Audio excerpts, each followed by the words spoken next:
Yo, isang mapagpalang araw sa ating lahat. Ako nga pala si Uncle Vlogs. At eto na nga, ituturo ko po sa inyo kung paano kumuha ng larawan para sa pag-change motor natin online. Unang-una sa lahat, syempre bago tayo kumuha ng larawan sa ating motor, nakabukas kailangan yung mga ilaw natin. Syempre kailangan hindi blurred at hindi rin siya hindi siya yung maraming shadow.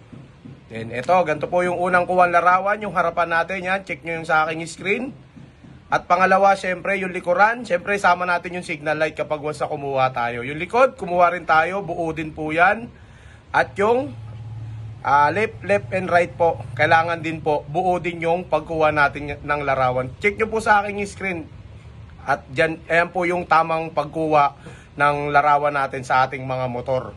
Ayan po, syempre kumuha rin tayo ng tamang pagkuha sa ating side mirror. Kailangan po ay stock po yan. Ganon din po sa ating tambutso.